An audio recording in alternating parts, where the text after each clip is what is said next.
Ladies and gentlemen, the warmest greetings to you all this morning to the University of York. I declare open this congregation for the conferment of awards. Please be seated.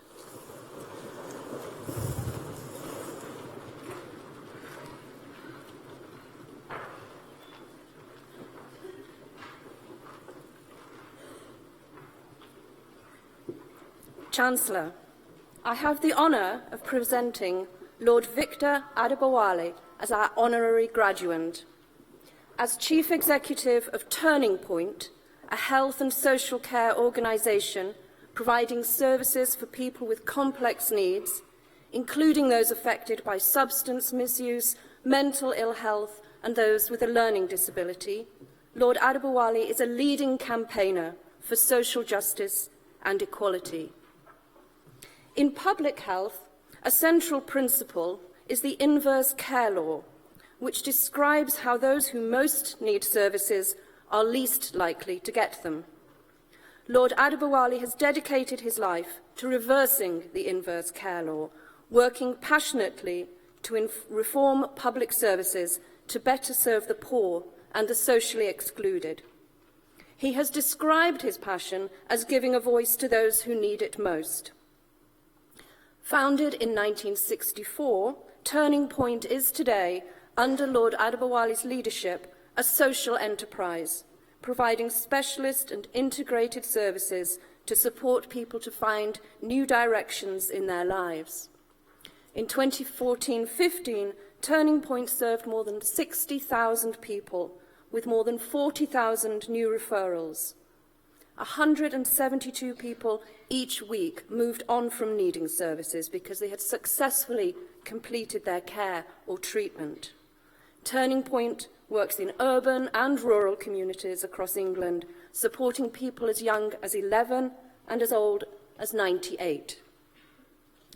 Born to Nigerian parents, Ezekiel and Grace, Victor Adebowale grew up in Yorkshire and was educated at Thorns House School in Wakefield before going on to the Polytechnic of East London. He began his career in local authority estate management before joining the Housing Association movement. He was director of the Alcohol Recovery Project and then chief executive of Centrepoint, the charity for homeless young people. His leadership skills and vision led to him being asked to provide advice to the government's Social Exclusion Unit and the New Deal for Communities. Tireless in his dedication to improving people's lives, Victor has served on many task forces and commissions, advising the government and policymakers on mental health, learning disability and the role of the voluntary sector. He is co-chair of the Black and Minority Ethnic Mental Health National Steering Group and is a member of the Advisory Council on the Misuse of Drugs.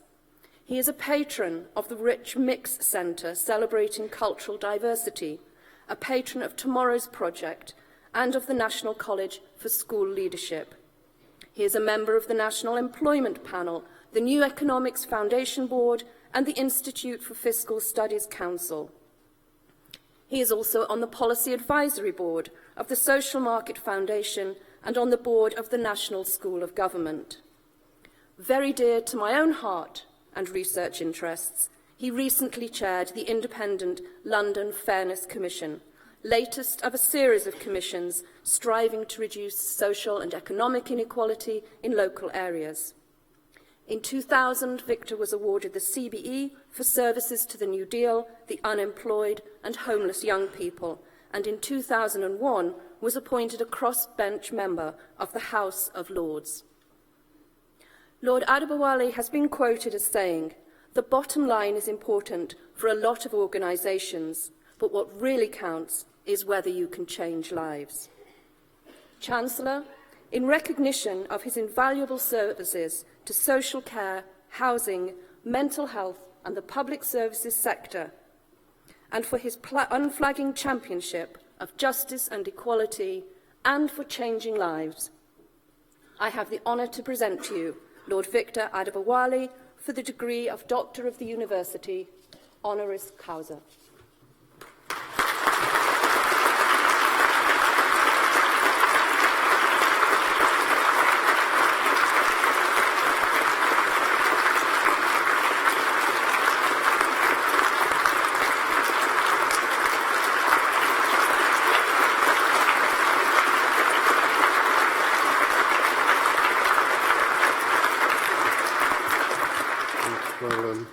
Thank you very much. It's very kind of you.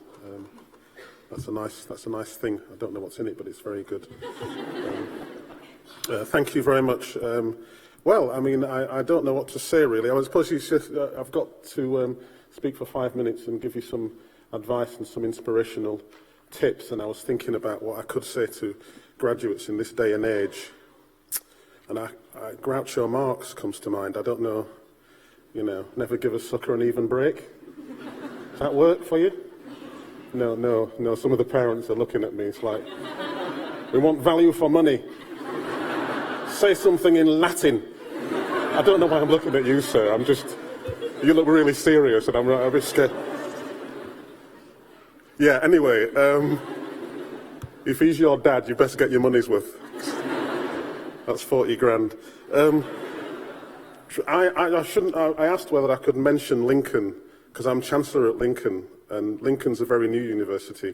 It's only about 10 years old, and I come here because these ceremonies, I like to compare traditions, and I get to wear a really funky robe, like Malcolm. And we're a modern university at Lincoln. We like to pride ourselves on being modern and forward-thinking. And I looked at this hall and the music as we walked in, and it's beautiful and somber. But, I've got some suggestions about how you could shake things up and compete with Lincoln for a more, how can I put it, a more forward-looking graduation ceremony, if that's all right with you. Something which speaks to the young people in the audience, not so much to the old blighters, but something, I don't know, why do we always have sort of organ music? Classical music. It's like when I was on Desert Island Discs, they always say, what music do you like? And usually people have all this classical stuff, and it's lovely, it is lovely, but I think, why not have some Prodigy? I don't see what's wrong with, the Chancellor, the Vice-Chancellor coming in to Firestarter, Tiny Temper, cutting some shapes as we walk down. This is the modern era, I think as Theresa May looked into that camera and spoke to me about the struggles of life, I thought we need to get with it. We need to shape up, All you people looking at you, wondering why the hell am I standing up here? People, I need to up my CV. I need to because actually I resigned from a lot of things. Because to be honest with you, if you stay on these boards for too long, you become the board. Do you know what I mean? As in stiff, and unmoving. But I forget to update my CV. I'm sorry. I should have updated it. Because I am the chief executive turning point. They haven't fired me yet. And it's a fantastic organisation. I would say that, wouldn't I? But it really is. I once did a talk at Oxford, and lots of young people thought that if it was the voluntary sector, you didn't get paid. That's not true. We do pay people a lot. And you should think about, I think most of you in the audience know who the man is. You know what I mean? Yeah? You need to work for the world, if you see what I mean. You need to work for the world. Anyway, I got here because of some things that I did that people remember and I've forgotten. Like, I turned Admiralty Arch into a winter shelter, and every time I look here at halls like this, I size it up and I think, could you make a winter shelter? But I'll tell you this joke, right? This absolutely happened to me. Winter shelters are horrible places, right? If you're homeless and young in winter, you go to this thing called a winter shelter. Not deep, it says what it does on the tin, but it's horrible. And I remember showing this, I shouldn't really mention who it was really, the Bishop of London. And I was showing him around this winter shelter, and I said, this is terrible. We put our most vulnerable people in the most horrific places, in their most needy times. And I'm looking at the parents and the relatives, and if your kids were homeless in winter, you would want them to actually be given the most luxurious treatment because they're in desperate measures, wouldn't you? You'd want 4-star treatment. A winter shelter's no place. And I said to him, this is terrible. This is the inverse care law writ large, I said. And he looked at me in horror, and I thought, I've got him. He agrees with me. He agrees with me. And he said, good Lord, this is just like my boy's dorm at Winchester. Yeah. And then I got done for politicising the royal family. I wrote a speech for Princess Diana about youth homelessness, and she gave this speech, and Tim Yeo stood up in the House of Commons and they said, well, I should be fired for politicising the royal family. So you don't have to do much to get a gong, really. But the CBE was given to me, and then lots of people said I shouldn't do it because, in case you've noticed, I'm a black guy and I've got dreads. I'll be the only capture this moment because I suspect 6-foot black members of the House of Lords with dreads don't come here that often and get gong. Savour it, as I will. I'm just going to say a couple of more things, then I'm going to shut up. But they say the House of Lords thing, I just got to get that out of the way. People know that I arrived here on public transport, no helicopters, anything like duck eggs and all that sort of stuff. But my first day in the House of Lords, I always say this, I've not even told Malcolm this, but it is true. I had my own security detail as I walked around. Because, it is true, I'm not supposed to be here, just in case you're wondering. I'm your unusual suspect, literally, right? I'm not supposed to be here. Actually, I did go to North East London Polytechnic, but I dropped out. I've got to be, applied biology. They said to me, I've got to be honest with you. I know this is a bad example. I mean, I can say this to you now because they've paid the fee, they got the degree. But I dropped out because I was supposed to do an industrial year working for Walker's Crisps, and I thought, you know what, it's never going to happen. Genetics of potatoes is fascinating. It is fascinating. I met the guy who became a genius at it, but it's never going to happen. So I dropped out. But I have got a degree, so there you go. But anyway, the reason why I come here is for this, right? To be absolutely serious. I like to look my future in the eye. Right? It's one of the privileges of being, it's got these things. I like to look my future in the eye, right? And you're it. Right? You are it. Everything I do, in my dotage, is going to be the result of what you do in your small and large ways. Some of you might end up running the place. Some of you will get up every morning and do what you need to do in your organisations, but all of you will move. Universities are future engines, aren't they? And you're the fuel. Do you know what I mean? You're the bits. So I like to come here and look you in the eye, and I like to think, could I trust that person to run? And I'm having doubts. No, I'm only joking. But that's what you are. You are future engines. You have to think differently. I don't know about you, but, I hope you get into places that you're not supposed to be. I really do, because those places are full of people who are supposed to be there, and they actually think they deserve it. Believe me, I know. And most of them actually are just lucky. I want you to get to places where you're not supposed to be. I want you to think differently. And you know why? Because I don't know about you, but this country and this world needs people who do think differently. Because if we keep doing, as Einstein pointed out, well, it's sort of, if we keep doing what we've always done, getting what we've always got is kind of unacceptable. Don't you think the wheels are turning? The doors are opening to some sort of future? If we keep doing what we've always done, what we've always got is not only unacceptable, it's actually unsustainable. It's just not going to work anymore. So you have to be different, think different, go to places that you're not supposed to be, make them better. Make the world a better place. Do me a favour, make my world a better place too. Thank you.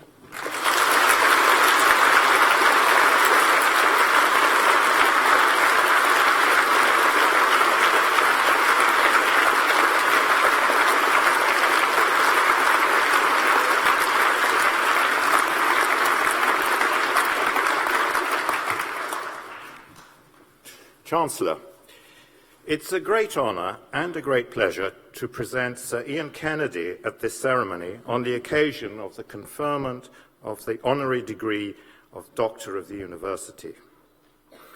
Ian has made quite exceptional contributions to public life in this country. He started out in the field of law. He was called to the bar in 1974, and very quickly he moved into the field of what is now called medical law. But it was not called that in the 1970s. For it was Ian who collected together a range of questions about the application of law in the field of medicine concerning such issues as consent, confidentiality, the start of life and the end of life, and then produced the first comprehensive critical discussion of them in the first edition of Medical Law. Throughout the 1970s and 1980s, while bringing together this new legal discipline, Ian provided it with its moral, social, and political foundations.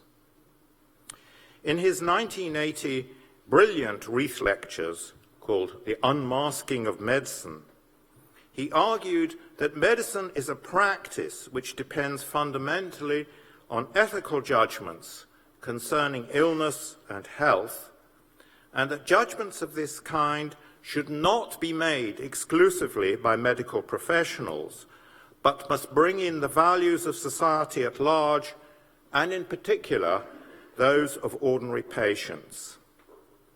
Let me mention three of the many lines of thought which Ian presented in these lectures. The first is the need for a disciplined study of the ways in which ethical considerations can and should enter into medical practice, disciplines that we now call medical ethics and bioethics. Ian was a pioneer in promoting these new fields.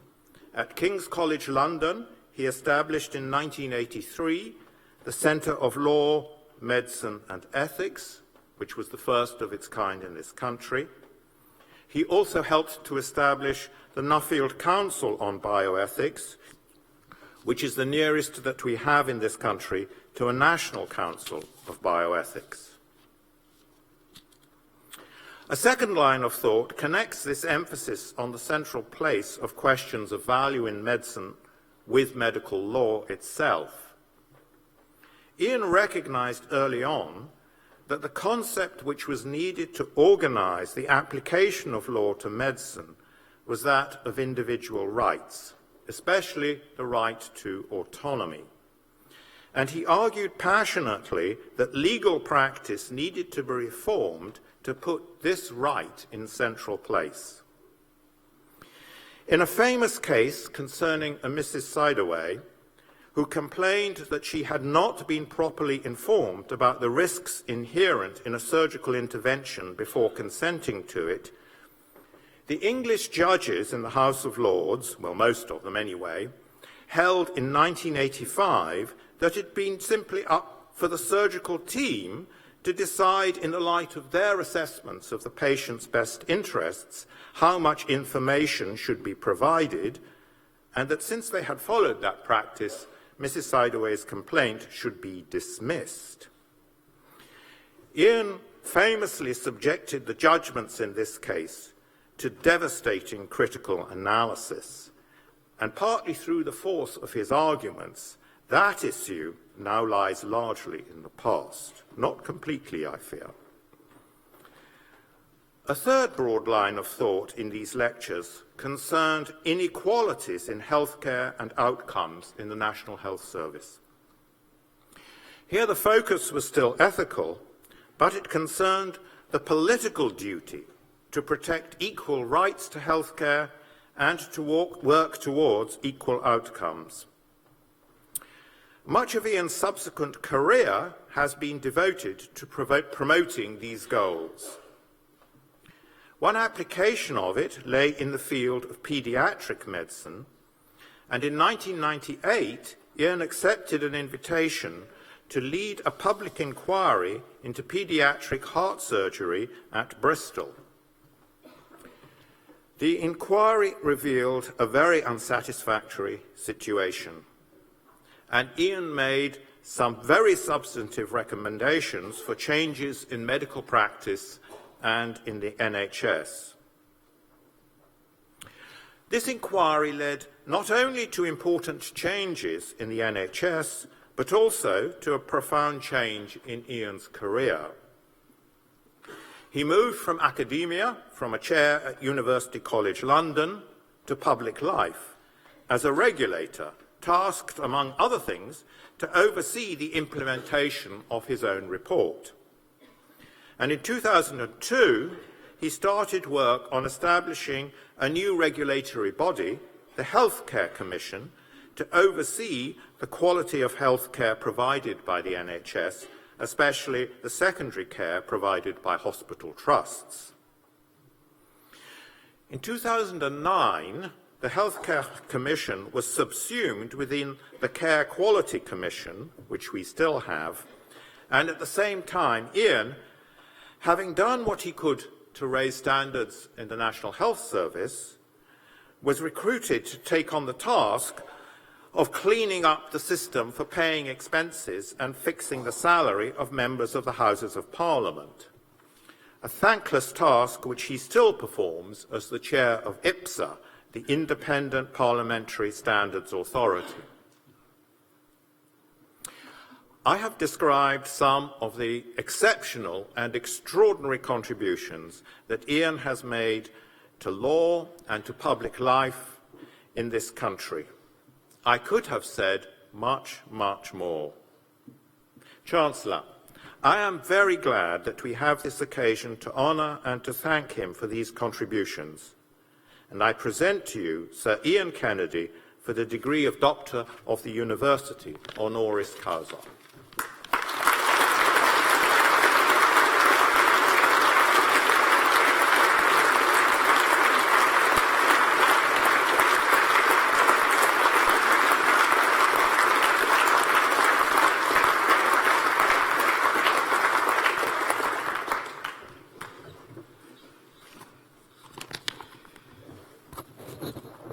Chancellor, I think it was Adlai Stevenson who said, having heard all of that, I can't wait to hear what I've got to say.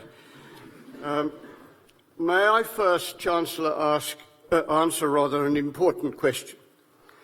It's a question which I know is on the minds of all of you. It's a question in your mind and the minds of the audience. It's a question that deserves an answer. And I'll give you an answer. About 4.5 minutes.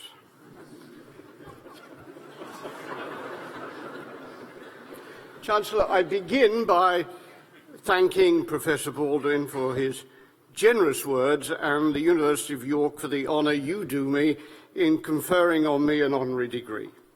This is a distinguished university with a national and international reputation in areas of study which I've also worked in. I single out York's work in health economics and its contribution to the National Institute of Clinical Excellence, an institution which is the envy of the world, and health economics is perhaps the jewel in an already shimmering crown. What am I going to say to you this morning? Obviously, I can't follow Victor's humour, ability, charm, wit and distinction.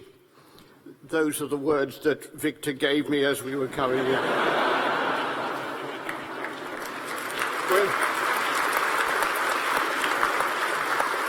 When I showed my son what I intended to say today, he asked me whether I needed to be so bleak, since I'm invited to inspire you. He wasn't quite that polite. I am going to be bleak in the next few minutes. I'll let you be the judges. As graduates, the future for you is never certain. There are anxieties at the best of times. Today, as you graduate, from the perspective of this member of the metropolitan elite, you are confronting the worst of times, at least in my view. We've had no effective government for months, no effective opposition. Our economic and social structures are at risk.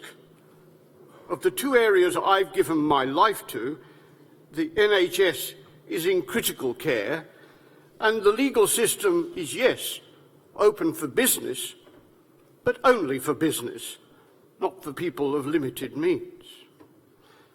By voting for Brexit, the nation has turned its back on you, our future. The fractures in our society, which we prefer ordinarily to deny or pretend are not there, have been exposed. Spewing out of them is the bile of those on the fringes, both politically and socially. And in this mix or mess, the single most important need at a national level is for leadership. By leadership, I don't mean just any old leadership. At times like this, there are those in the media and elsewhere intent in persuading you to worship their false gods. Nor do I mean the kind of attempts at leadership which we've seen recently, concerned with personal ambition or petty advantage, locked in the ephemera of the moment. Nor do I mean leadership which is obsessed with tilting at yesterday's windmills. I mean leadership that can cleave a path which has at its heart those core values of freedom, fairness, honour, justice, respect, and truthfulness that we're all supposed to stand for. And I fully accept that concern for truthfulness is a somewhat old-fashioned idea in the age of what is called post-truth politics. We must hope that our recently crowned Prime Minister can provide this leadership as the names of her new cabinet appear. We must hope that Her Majesty's opposition does so also. You, as you enter the world beyond the Academy, have, as Victor has said already, to demand that leadership. You will have to stand up for the right values. You'll have to face down those who would bring us low. If you do, you'll find that you're not alone. I'm going to end with a story. Some of you will be familiar with it. It's the transcript of an exchange between a US naval ship with the Canadian authorities off the coast of Newfoundland in October 1995. The radio conversation was released by the Chief of Naval Operations. Americans, I don't do accents, by the way. Americans, please divert your course 15 degrees to the north to avoid a collision. Canadians, recommend that you divert your course 15 degrees to the south to avoid a collision. Americans, this is the captain of a US Navy ship. I say again, divert your course. Canadians, no, I say again, you divert your course. Americans, this is the aircraft carrier USS Abraham Lincoln, the second largest ship in the United States Atlantic Fleet. We're accompanied by 3 destroyers, 3 cruisers, and numerous support vessels. I demand that you change your course 15 degrees north, that's 15 degrees north, or countermeasures will be undertaken to ensure the safety of this ship. Canadians, this is a lighthouse. Your call.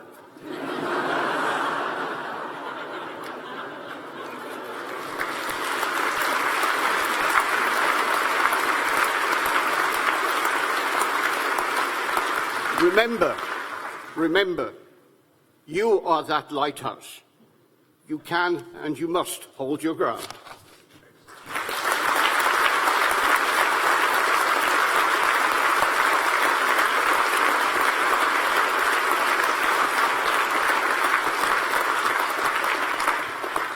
Ladies and gentlemen, Ensemble Eonomy will perform Ubi Caritas by Maurice de Rufflet, followed by I Get Around by the Beach Boys.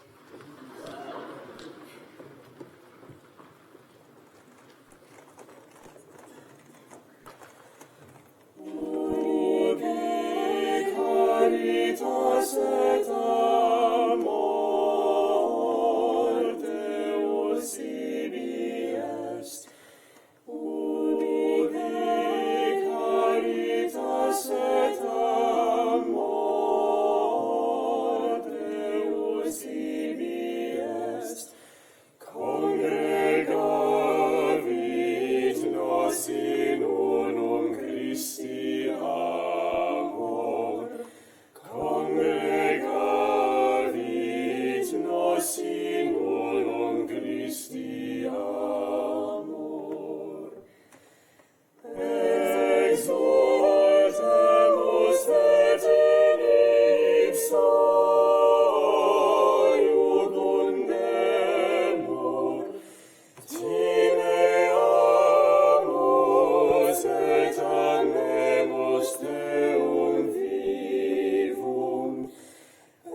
Lex corde diligamus nos sincero, sincero.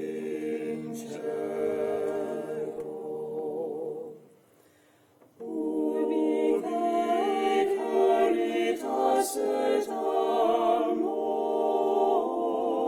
Deus ibi est.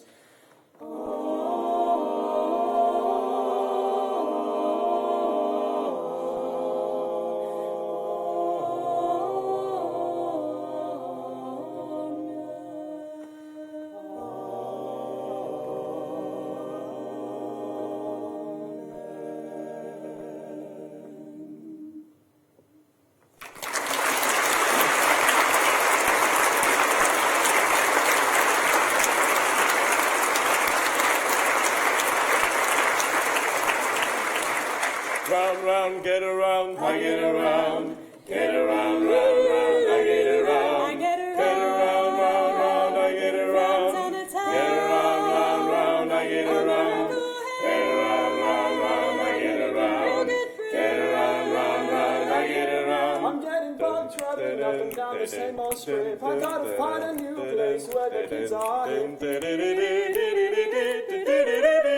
My buddies and me are getting real well known. Yeah, the bad guys who know us and they leave us alone. I get around, round, round, I get around, get around, round, round, I get around, get around, round, round, I get around, get around, round, round, I get around, I get around, get around, round, round,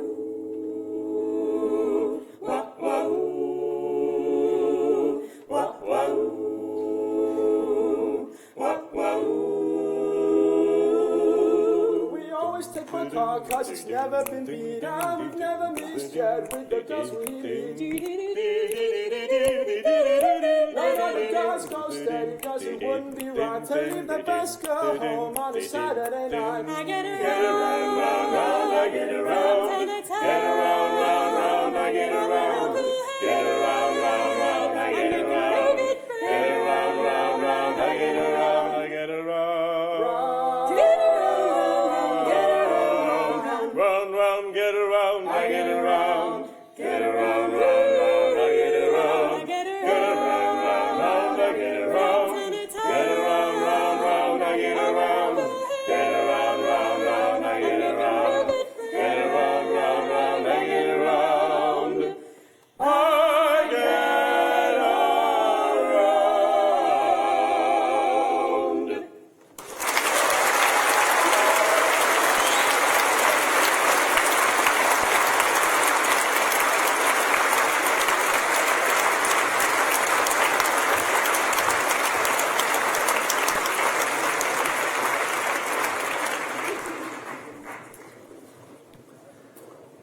As we celebrate the achievements of students, we also want to recognise the staff who have contributed to your success.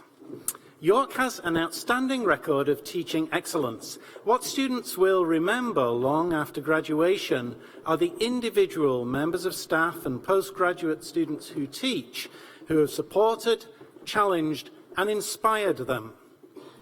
The Vice-Chancellor's Teaching Awards recognise and reward both individuals and teams who have made an outstanding impact on the student learning experience. All holders of these awards have demonstrated excellence in their teaching or the support they provide for learning, delivered with energy, care and commitment. A Vice-Chancellor's Teaching Award has been made to Dr. Lawrence Etherington from the Department of Law.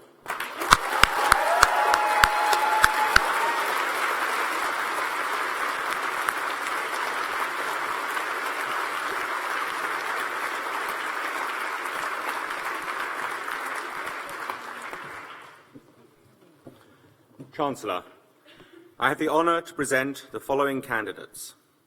For the degree of Doctor of Philosophy and Law, for research in protection of Indigenous therapeutic knowledge, Peter Harrison.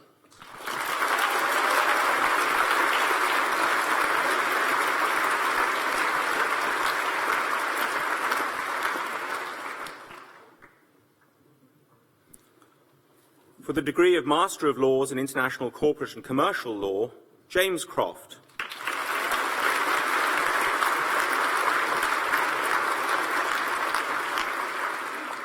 For the degree of Master of Laws in the Theory and Practice of Clinical Legal Education, Tanya Walker.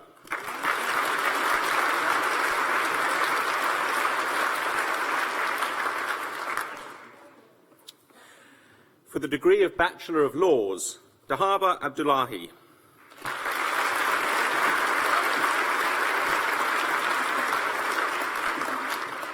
Bori Atchison.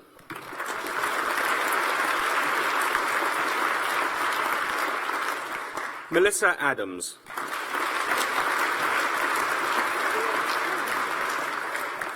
Catherine Ager.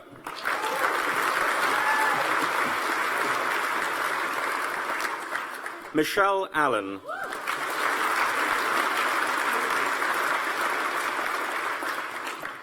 Cameron Allwood.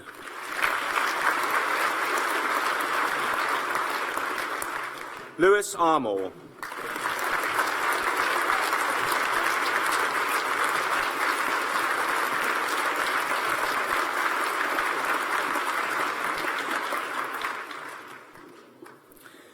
Faye Astin.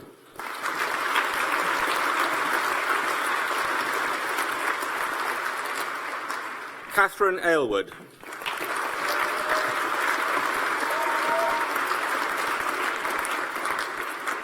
Rebecca Bannister.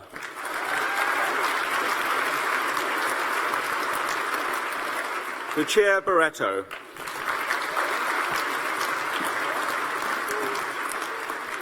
Holly Bartlett.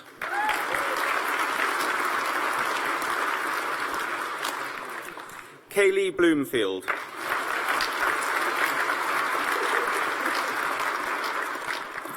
Naomi Bond.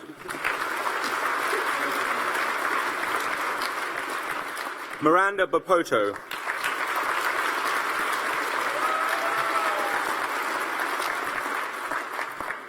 Connor Boyle.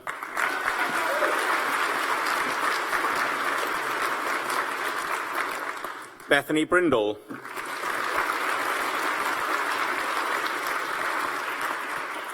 Freddie Brock.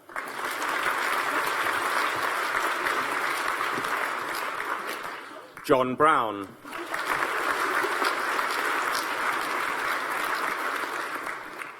Joshua Butterwick.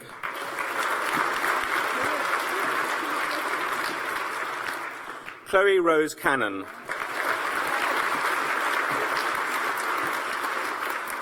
Bradley Chalker.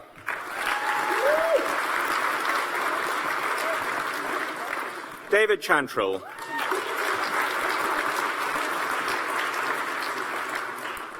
Ella Chapman.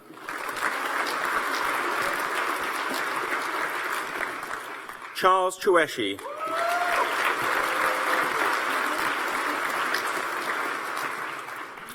Christy Chow.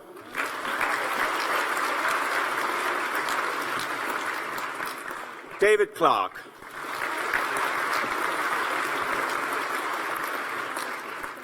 Lauren Clark.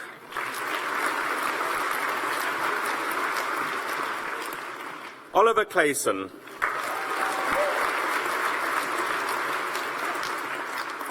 Laura Collins.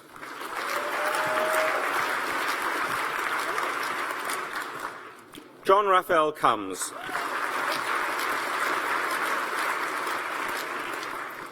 Zachary Confino.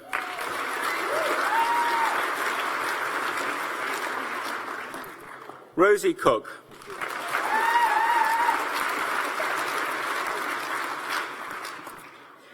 Hope Cooper.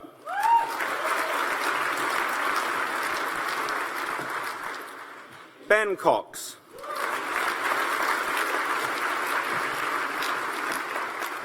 Gabriella Cox.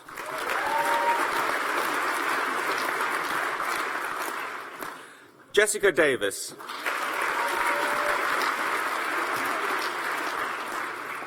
Jake Dingley.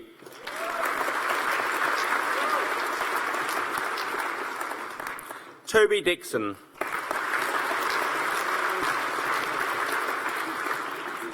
Simon Downs.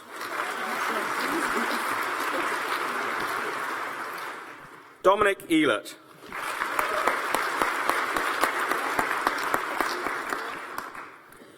Adam El-Sarani.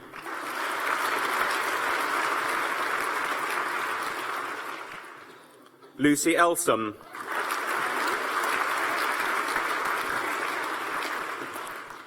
James Emerson.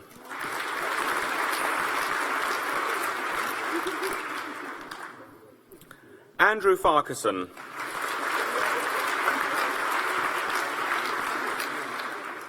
Verity Ferris.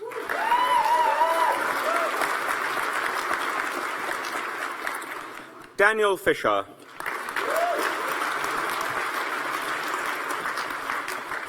Jessica Fletcher.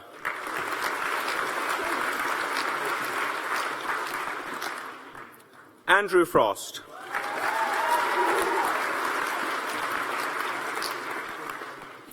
George Ferber.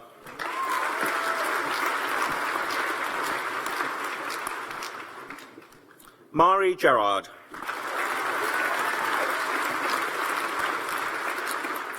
Jasmine Ginty.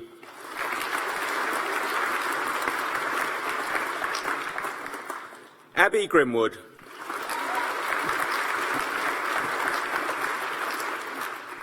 Joanna Grover.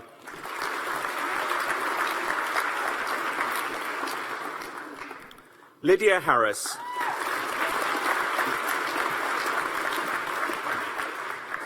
Holly Hill.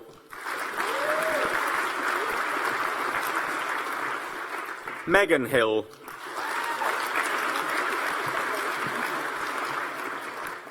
Molly Hogan.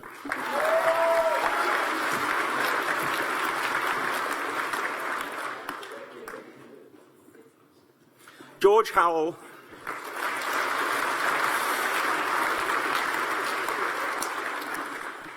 Alexander Igalo.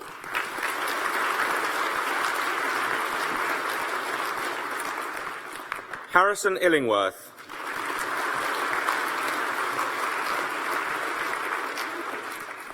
Oliver Jackson.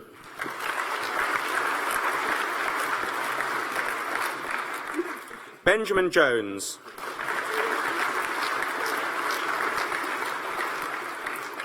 Rachel Jones. Is not here. Blethen Keenan.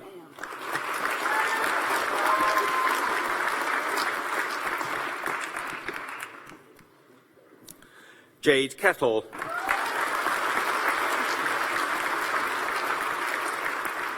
Sophia Khan.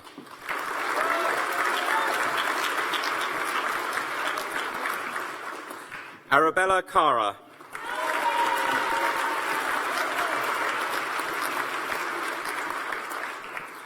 Margarita Kununa.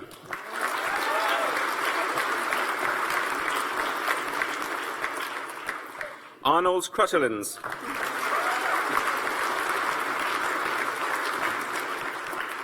Sophie Lewis.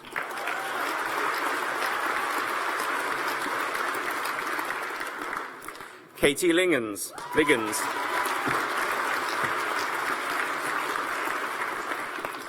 Dennis Lowe.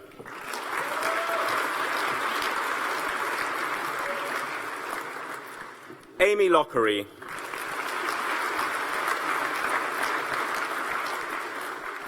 Esther Matthews.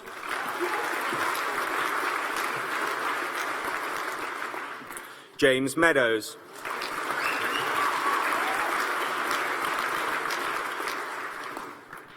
Lucy Medlam.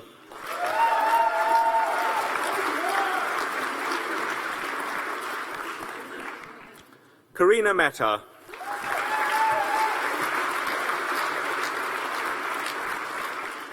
Caroline Lucinda Messenger.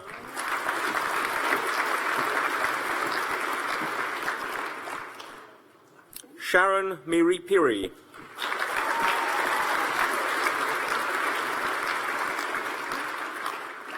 Neve Milross.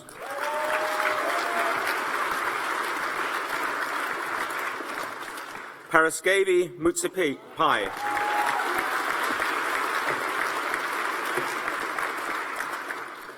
Mal Mutuna.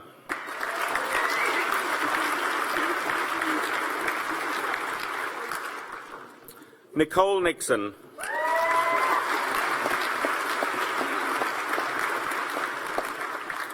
Christopher Oates.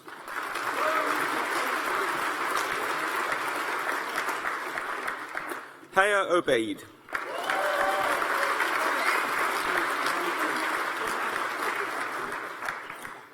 Jack Ogilvie.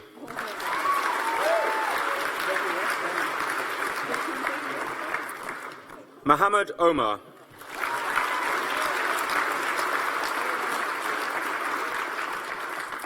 Gabriel Opris.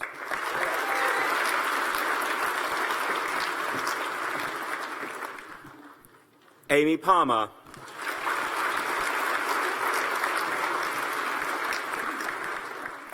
Harriet Parker.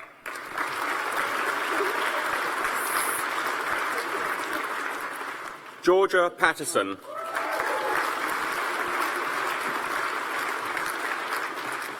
Katie Peeling.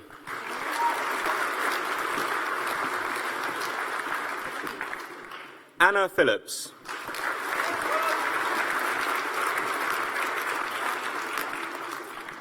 Justin Poor.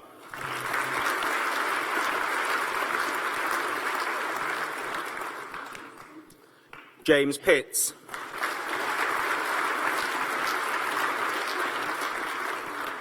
Isabel Redpath.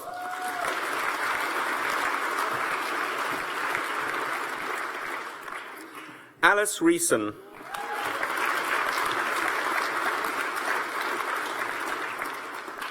Kurt Riley.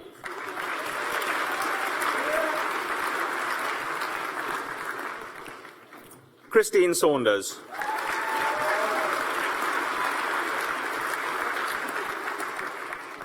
Ashna Segal.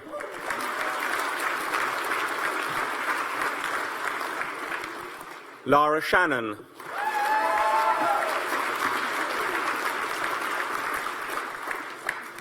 Lydia Sharp.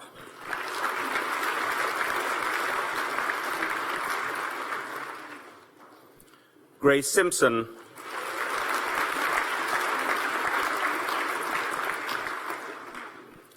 Lydia Smith.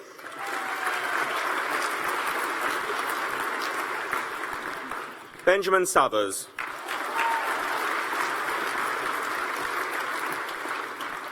Dion Taylor.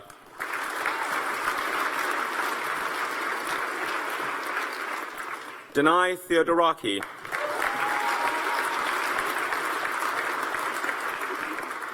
Daniel Thomas.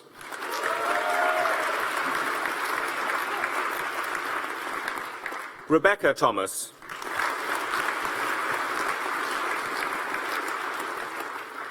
Peter Wills Thornborough.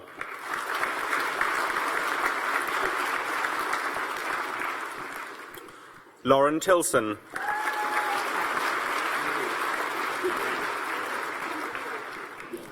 Claire Trevenna.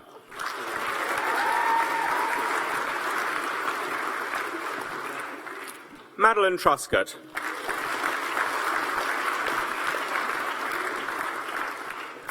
Jacob James Turner.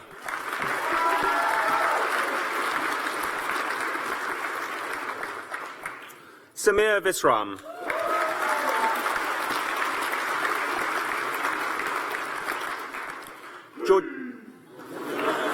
Georgina Volk.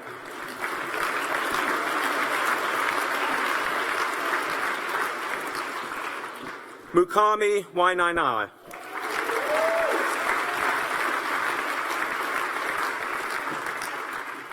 Choiwa Matthew Won.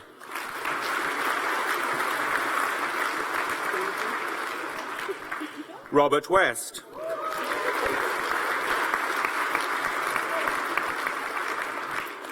Joshua Weston.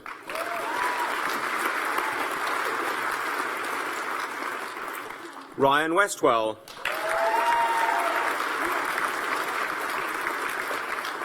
Christopher Wilkie.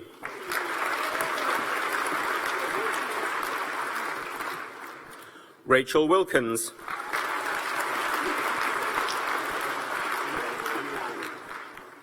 Katie Wilson.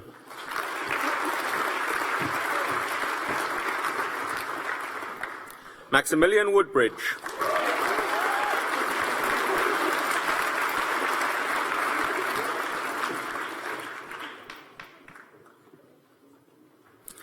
Zoe Woodgate.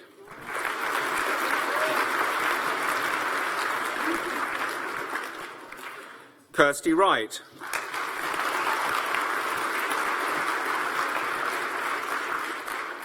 Lana Yaya.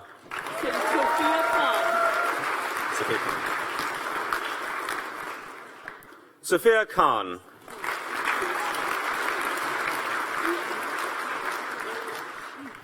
And for the degree of Bachelor of Laws with a year abroad, Matthew Atkins.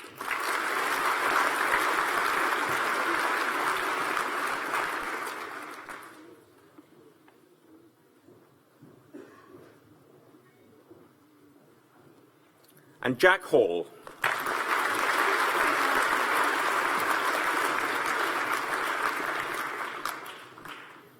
And for the degree of Master of Science in International Humanitarian Affairs, Maria Fernanda Perez Sola.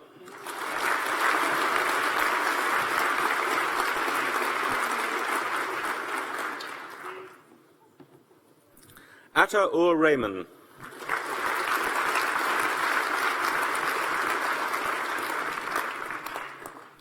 Alvaro Sosa Farias.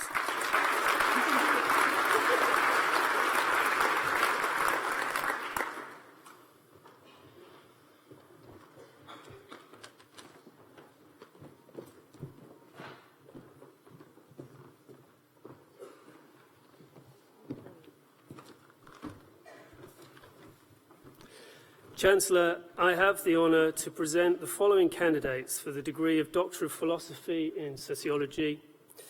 For research in regenerating urban spaces, a case study of Salford, Alexandra Black.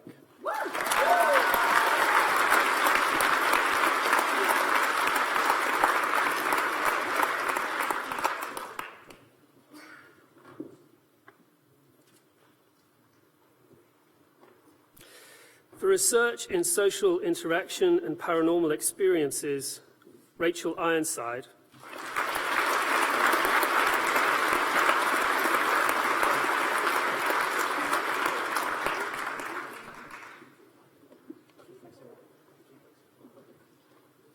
For research in reshaping policy, creativity and everyday practice in an arts organization in Mexico City, Alejandra Jaramillo Vasquez.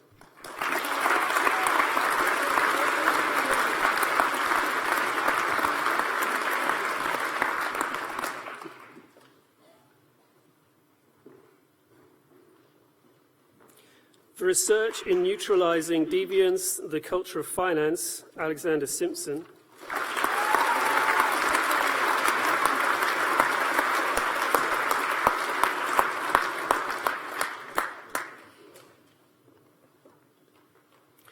For research in the UK's cord blood stem cell banking infrastructure, Ros Williams.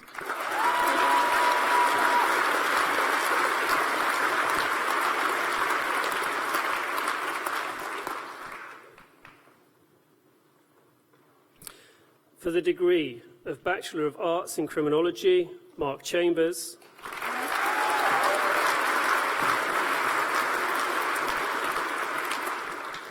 Kenny Chi.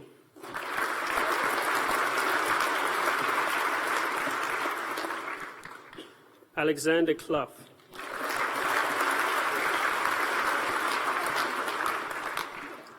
Chloe Common.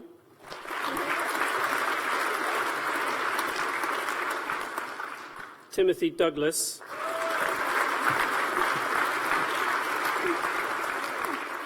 Jessica Catherine East.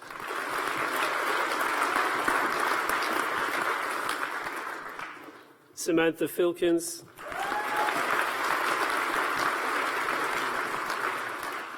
Reese Finnegan.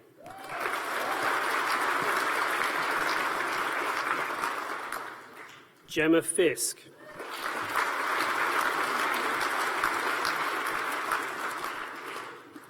Mariella Friend.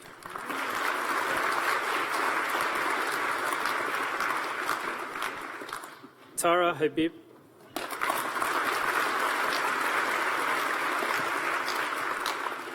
Nicholas Hall, Grace Hung,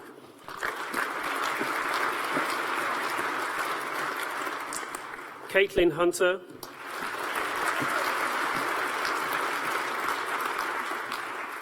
Eleanor Kissane,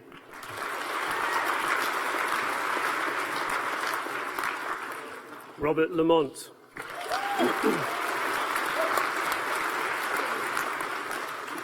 Enya Lee,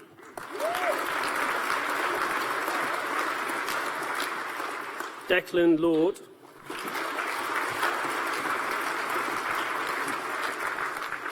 Lavinia Annabelle Owasuru Afrey,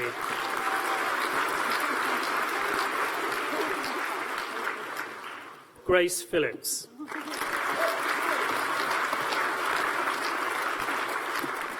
Alex Stevenson,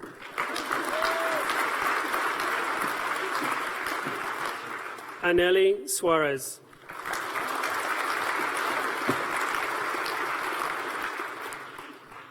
Sydney Thomas,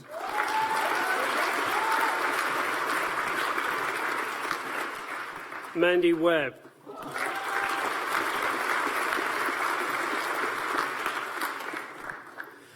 for the degree of Bachelor of Arts in Sociology, William Bailey.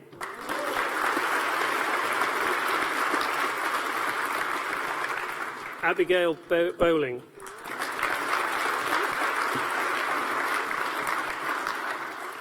Nicholas Brightman,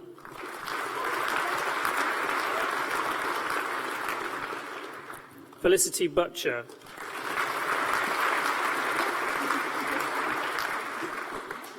Claire Yejun Che,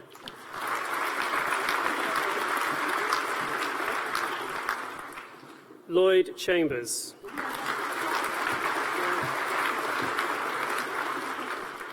Vincent Chan,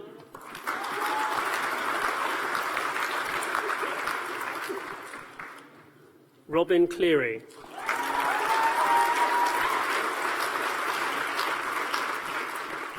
Jess Clegg,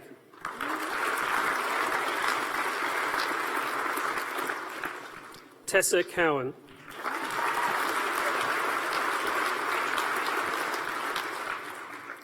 Jennifer Carell,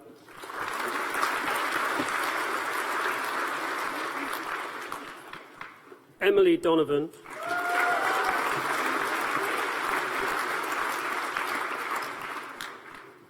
Becky Dooley,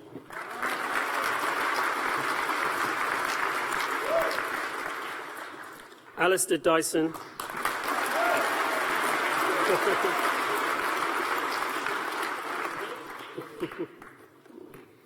Sarah Gellert,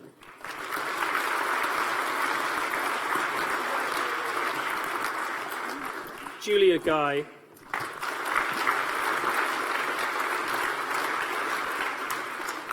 Sophie Hodgson,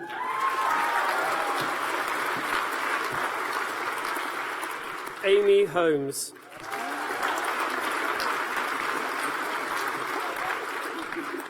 Yao Huang,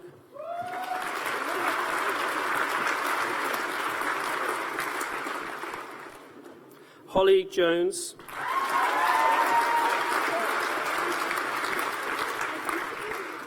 Bethany Kelly,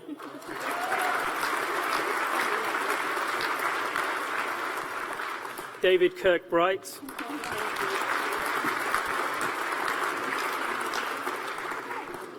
Holly Knott,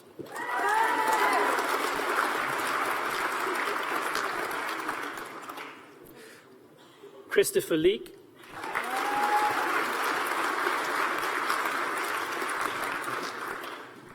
Krista Lebcheva,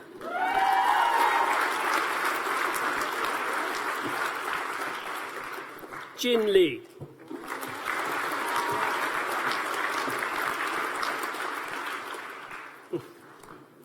Amy Lloyd,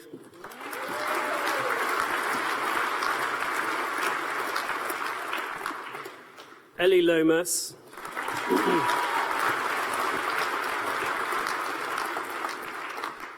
Rachel Long.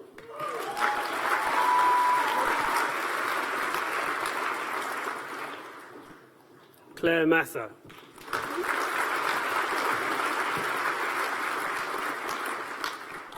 Alice McCarthy.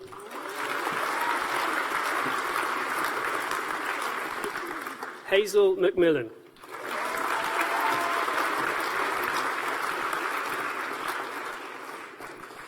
Faye Mitchell.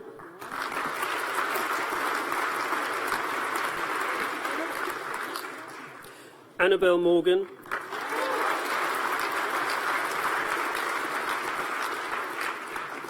Bethany Murgatroyd.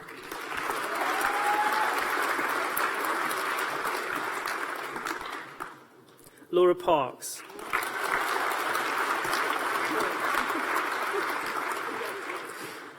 Charlotte Patterson Hudd.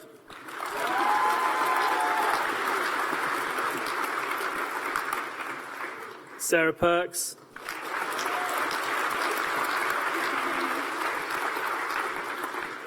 Amy Posthill.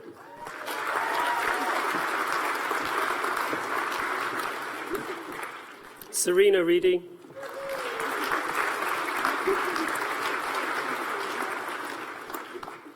Charlotte Russell.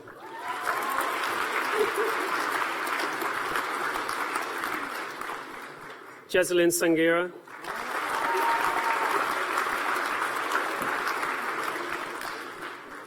Catherine Saunders.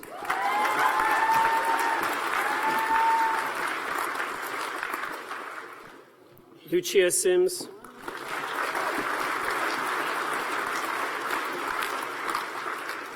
Emily Smith.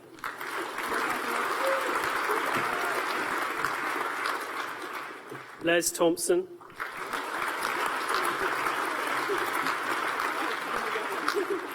Christoph Tamazu.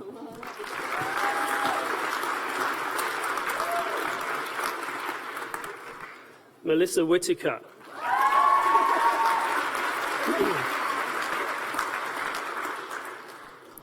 For the degree of Bachelor of Arts in Sociology and Education, Rebecca Bledsoe.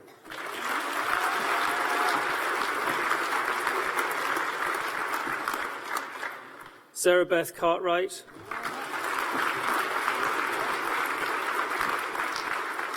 Alex Light.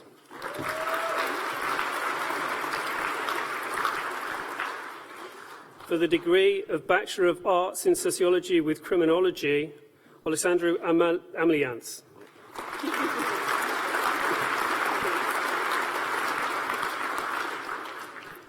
Senuva Begur.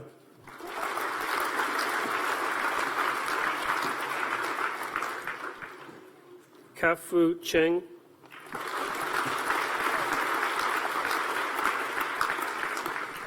Tessa Corina.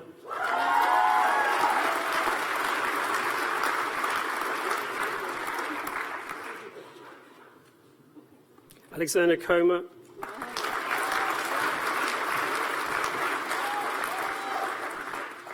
Samantha Daniels.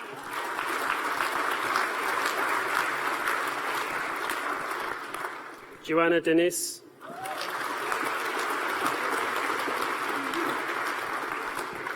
Anna Grubb.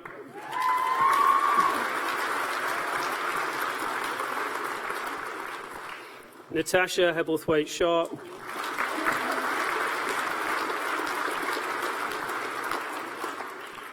Rosie King.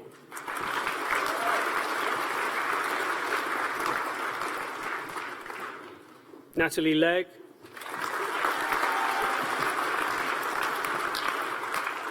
Amy Lunt.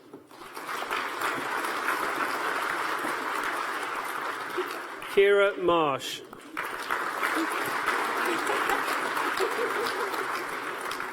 Alia Zuri.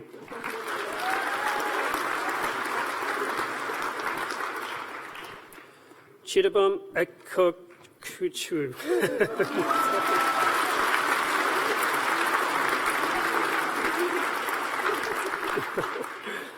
Sasha Skojing.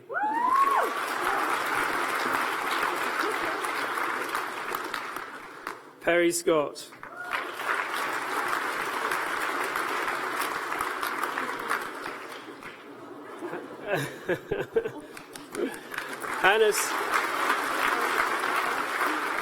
Hannah Stock.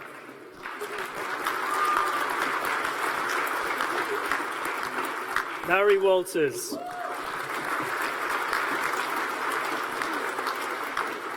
Sophie Webster.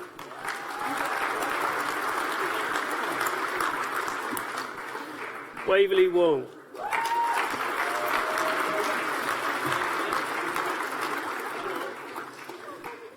For the degree of Bachelor of Arts in Sociology with Social Psychology, William Baker.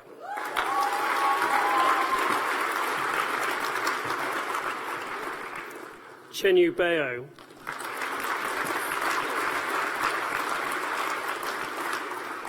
Aidan Burgess.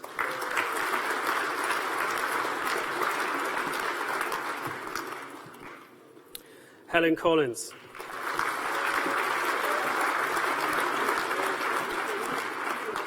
Hannah Costa.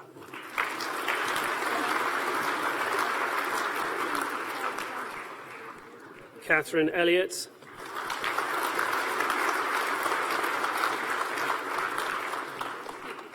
Charlotte Gabauer.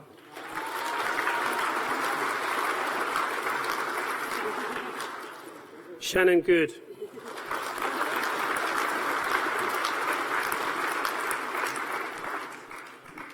Catherine Jackson.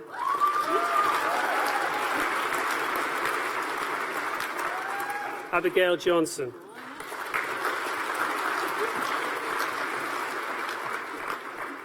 Eden Kerrin.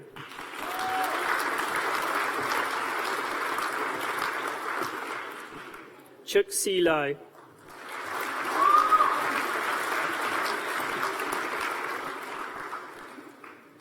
Mabel Lloyd.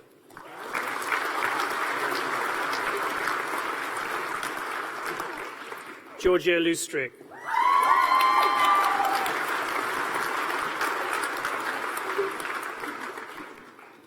Jay Mathuru.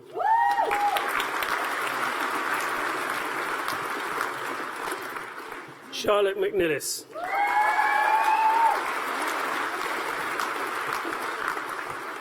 Sarah Manumene.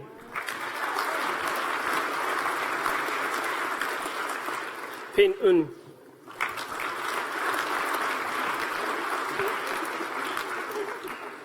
Helena Patworth.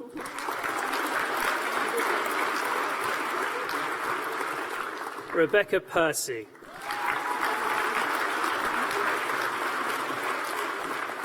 Sophie Potter.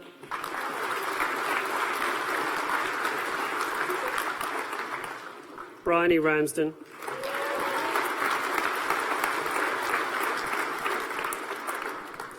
Verity Reeves.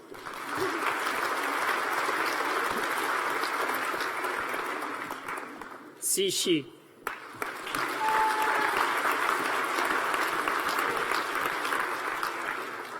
Eleanor Stevenson.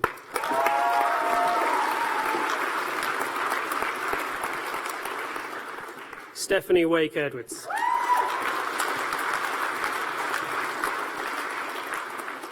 Antonia Ward.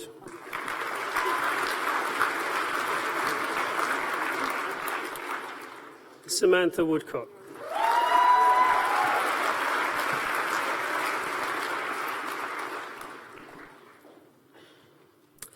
The degree of Doctor of Letters is a higher award of the university which can be awarded to our honoured alumni where they've gone on to distinguish themselves in an academic field with substantial and original contribution to knowledge equivalent to or exceeding that required to meet the standards for a PhD. Chancellor, I have the honour to present to you today for the degree of Doctor of Letters in Women's Studies, Stevie Jackson.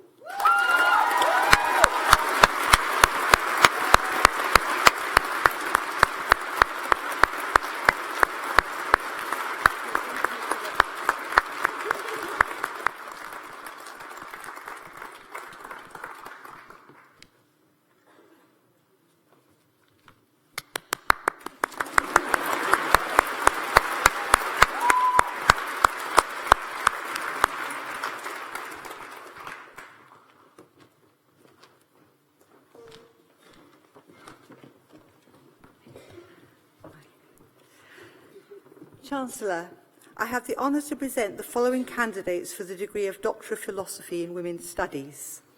For research on contemporary Iraqi women's fiction of war, Angam Abdullah.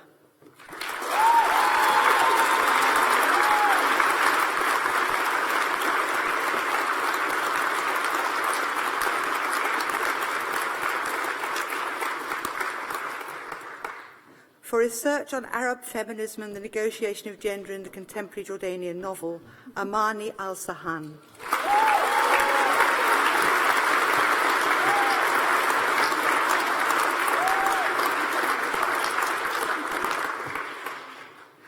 For research on women exploring sexuality through autophotography, Kaiwen Evangeline Sal.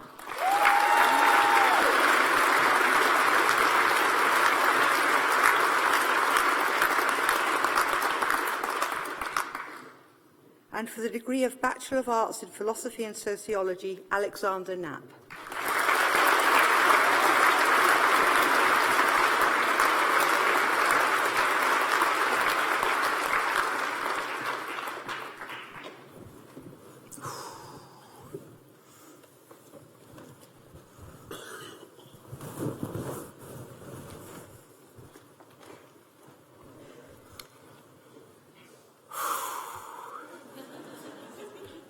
So, let me start by, again, welcoming everybody here to the University of York this morning for this absolutely outstanding celebration. It's the celebration by which those who have studied here come into this room this morning as graduands and are about to leave as graduates of this great university. So it is, I think, truly an opportunity for celebration. And I know people have come from around the world to meet with us here today to join in that celebration. I would like next to do two things formally. The first is to declare formally the conferment of degrees on those in absentia, those who have not been able to join us today. But secondly, to confer degrees formally on our two honorary graduates, Lord Victor Adebowale and Sir Ian Kennedy, who are now officially doctors of the university honoris causa.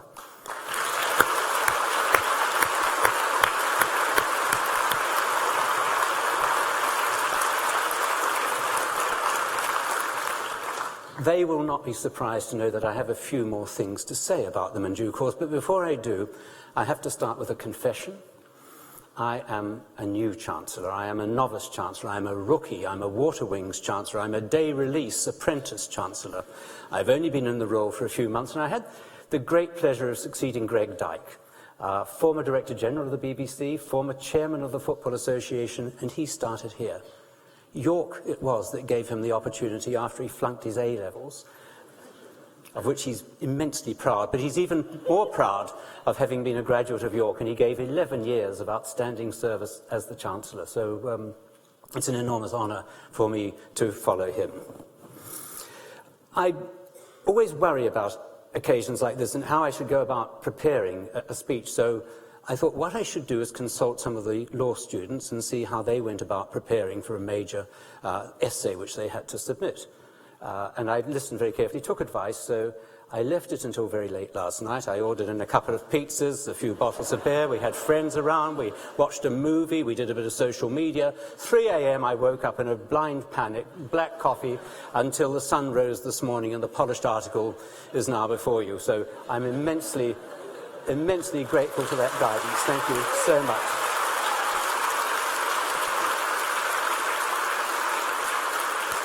And I have sat in almost every seat in almost every graduation ceremony as an anxious undergraduate, postgraduate, professor, conferrer of degrees, even by mistake a recipient of an honorary degree.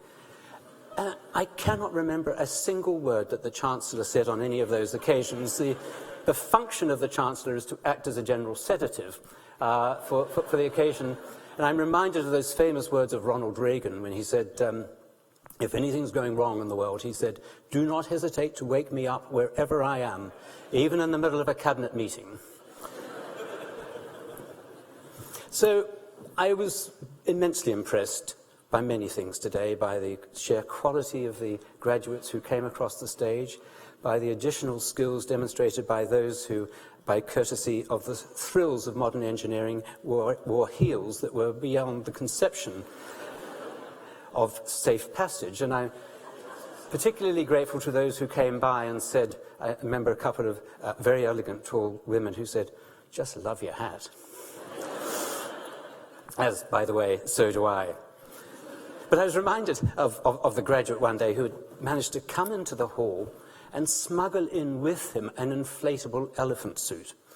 And as he got to this point, he pushed the button, the elephant suit blew up like this, and he came bouncing onto the stage, plonk, plonk, plonk, plonk, plonk. All of a sudden, there was a splintering noise, and he disappeared completely from sight. The auditorium fell completely quiet, broken only by his mother saying, "Just ignore him, it's just the stage he's going through."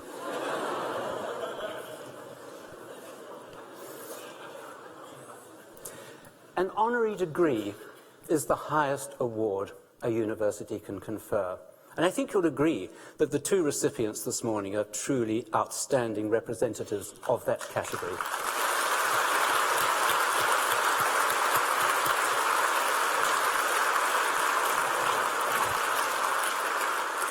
Allow me just to say a couple of words, because in my capacity as chairman of NHS England, I've had the opportunity and the need to rely upon both of these distinguished individuals.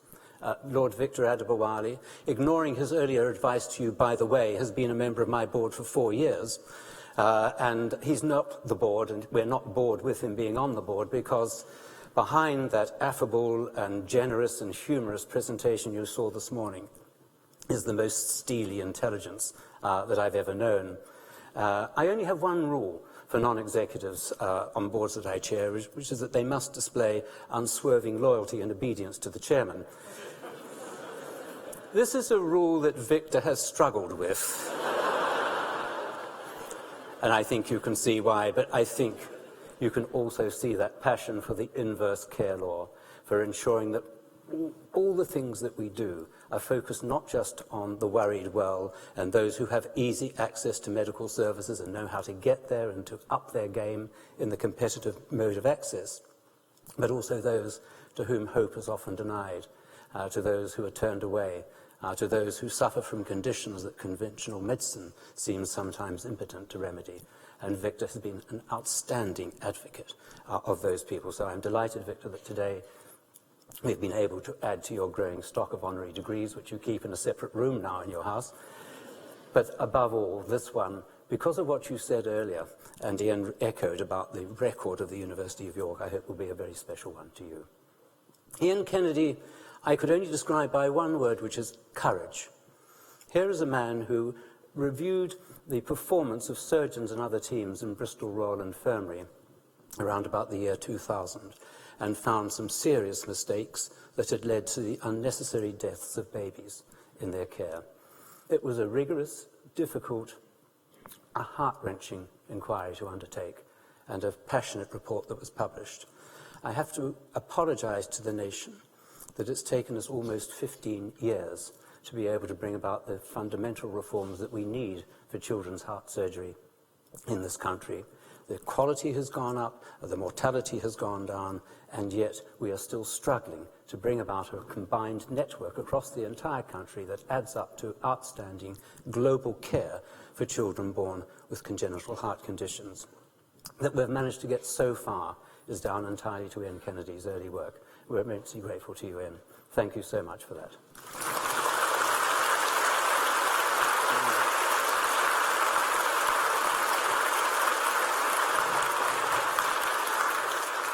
But there is a problem with honorary degrees, especially from the University of York. Let me just illustrate that.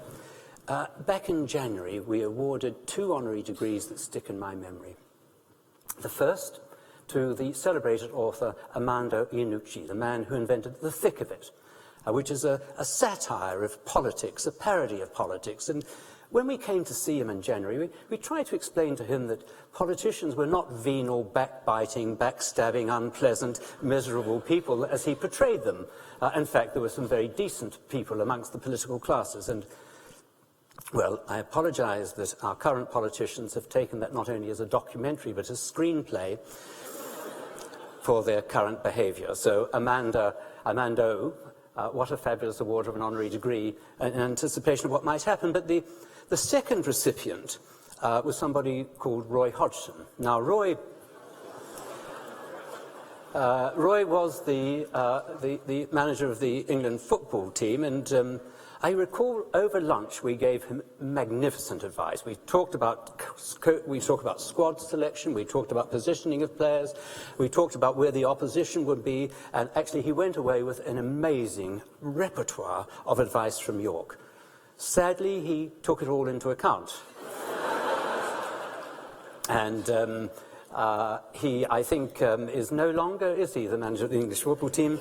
And congratulations to Portugal.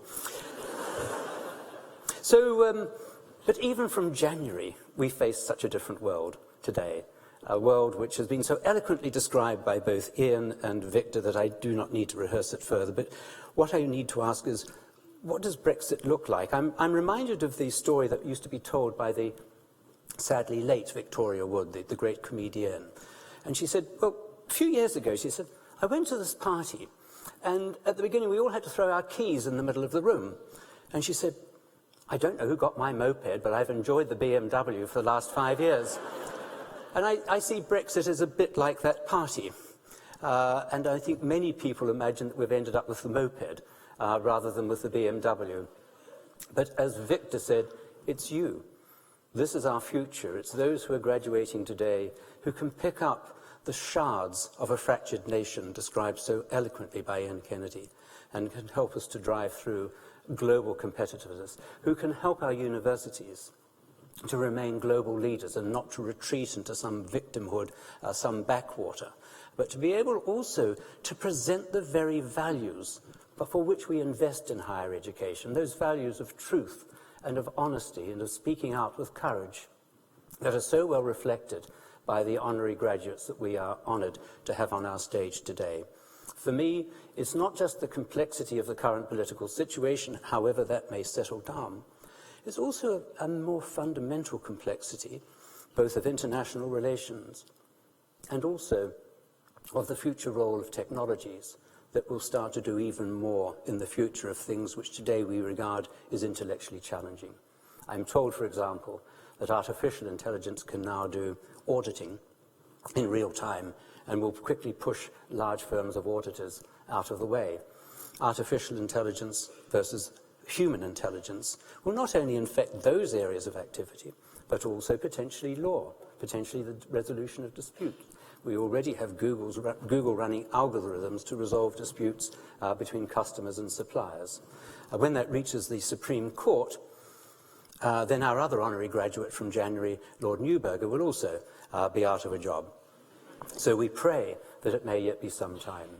But in medicine, artificial intelligence is allowing us to understand the human condition with much greater acuity and insight than ever has been possible through the combined efforts of hundreds of thousands of scientists.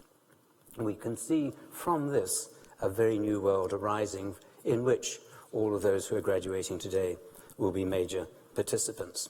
So the prizes will go to those who are the most agile, to those who, secondly, have the sensitivity to pick up on the cry of pain that was behind the Brexit vote, the cry of social disadvantage of those who feel locked out of a modern society in which the financial benefits of technological gain are going to one part of society and hollowing out employment in other parts of society.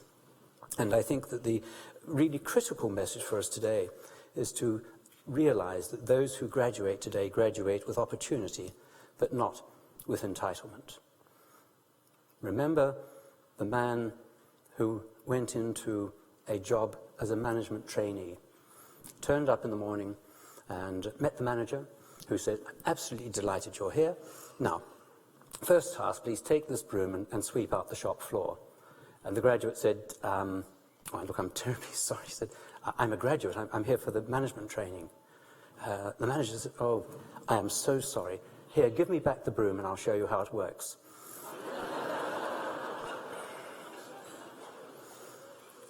We should never go into this dark world believing that we're entitled to a living or that we're entitled to a better quality of life than others unless we're willing to put our own efforts into securing equality and opportunity across the board. In closing, let me say some thanks.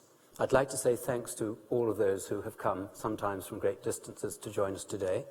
I'd like to say thanks to all the staff, the teaching staff, one of whom we celebrated particularly today with an award as a standout teacher in the faculty.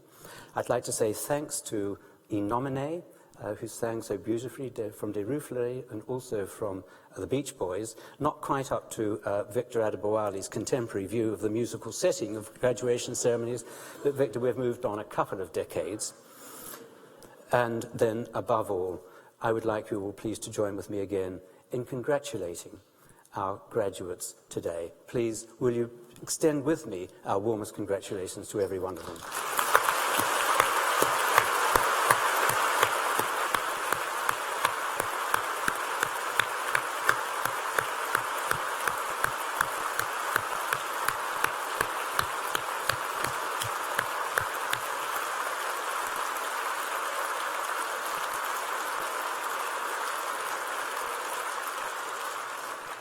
Ladies and gentlemen, thank you so much. I declare this congregation closed. Thank you all very much.